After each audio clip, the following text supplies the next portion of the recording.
Spark Books here. Today, I'm going to explain the book, Never Split the Difference, by Chris Voss and Tahl. Take care, enjoy the book, and have a nice day. Never Split the Difference, 2016, is your guide to negotiation. Based on the extensive FBI work of Chris Voss, the authors offer up hands-on advice about how to negotiate your way to success, whether it's in the office, the home, or a hostage standoff. Key idea number 1, there's more to negotiation than rationality and intellect. Humans negotiate in every aspect of life, not just with lawyers and in boardrooms. In other words, negotiation happens at work, at home, with your partner, and with your kids. Negotiation is interacting or communicating with a definite outcome in mind. When 2 or more people want something, they negotiate. Your boss refuses to give you a raise. You want your kids to go to bed by 8, but they want to remain up until 10. Negotiation is more common than most realize. How does one negotiate successfully? Mathematical rationality and intelligence aren't enough. Humans aren't always sensible. They often act irrationally. Humans aren't always predictable, either. People often act irrationally, spontaneously, and wild. Daniel Kahneman and Amos Tversky discovered this after years of research. Their research contradicted negotiation norms. How to? In the 1970s, when negotiation became a field, it assumed each individual operated logically and to her own profit. Humans are prone to cognitive bias, which renders them unknowingly irrational, according to Tversky and Kahneman. They found 150 types of biases, including the framing effect, which claims that when presented with the identical options, people will make different decisions.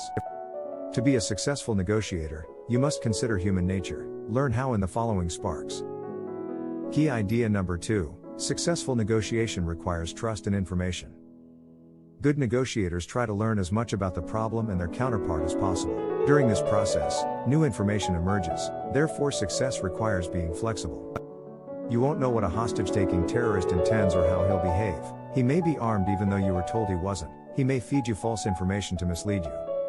In 1993, the author negotiated after a robbery at which 2 bank tellers and a security guard were taken hostage in a Manhattan bank. The robber who contacted the FBI said there were 4 thieves, but he was alone. While his buddies looted the ATM, he took hostages from the bank. The author learns that the thief circulated falsehoods to deceive him and his co-workers so he could escape. To get information, you must have a good relationship with your counterpart. Getting the opposing party to talk is an objective of negotiation. You'll learn her needs and wants as she does. Nobody will trust you if they don't like you, thus rapport is key. If you do, you'll build trust and the other person will be more likely to share information. How to build rapport? What's next? Key idea number 3, close listening and repeating can create trust. How do you build trust? Active listening implies expressing empathy and understanding for the other person. Several strategies help.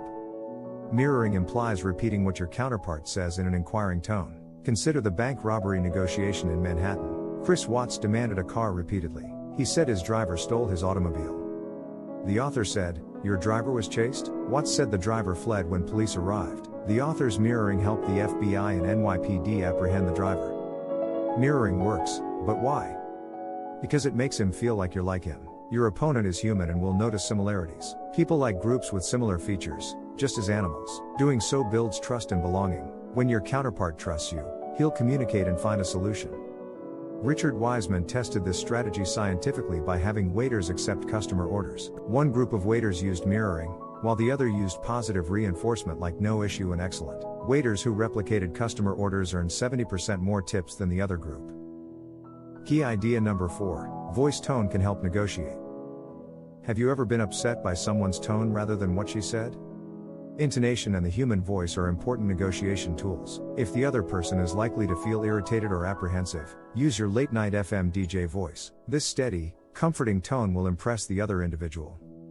It'll comfort him, making him more willing to provide information. During the bank robbery negotiation, the author took over from Joe. In a quiet, soothing voice, the author told Watts that Joe was out and he was in. Watts didn't flinch because it was presented with calm and reason. Most circumstances require a positive/playful tone. This voice shows you're relaxed and empathetic. It's encouraging.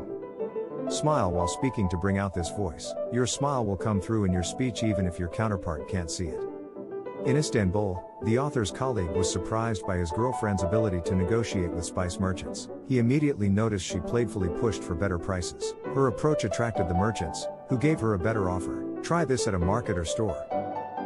Key idea number 5, understand your counterpart's emotions to negotiate effectively. Psychotherapy progresses via knowing a patient's feelings. Negotiation is similar. You must use emotions and empathy strategically. Empathy doesn't mean agreeing with others, trying to see his perspective. Tactical empathy refers to understanding your counterpart's perspective to better position oneself in a negotiation. Labeling can help. It means acknowledging your counterpart's perspective and sentiments. This basic method calms and rationalizes the other person. Consider Matthew Lieberman's 2007 UC Berkeley study. Lieberman gave participants images of people displaying powerful emotions, triggering their amygdalas. When asked about emotions, the same participants' brains showed rational reasoning activity. In 1998, 4 armed jail fugitives sheltered in a Harlem apartment. The author labeled their feelings. He informed them he knew they didn't want to leave the flat, were afraid of being shot if they opened the door, and were fearful of going back to prison. The fugitives surrendered after 6 hours of silence and said the author calmed them down. His tagging worked. He accepted their emotions and reached a positive resolution. Key idea number 6, don't concede, compromise, or haste. Have you ever been so quick to resolve a dispute that you regretted it? Accepting a terrible bargain or compromising is a mistake. Avoid split billing at all costs. Your adversary has thoughts and needs she won't disclose or isn't aware of. Giving your adversary what she asks for won't always fix the problem. Someone holds a politician prisoner, threatening to cut off her head unless he gets $1 million. The hostage taker may aim to make a political statement while demanding money. If so, paying the ransom won't guarantee the hostage's release. Even if your competitor sets deadlines, take your time. Your role is to learn about the other party, and being rushed will impair your judgment. Avoid this. Most deadlines are arbitrary and flexible. Take the kidnapping of a Haitian cop's wife. The kidnappers sought $150,000, and the author noticed a pattern. When Friday neared, they would push harder for the ransom before hiding for the weekend. He knew they needed money to party. Understanding this, the author may determine that the deadlines weren't too strict and negotiate a lesser fee, since you don't need $150,000 to have fun in Haiti. Like any negotiations, patience, time, and knowledge were key.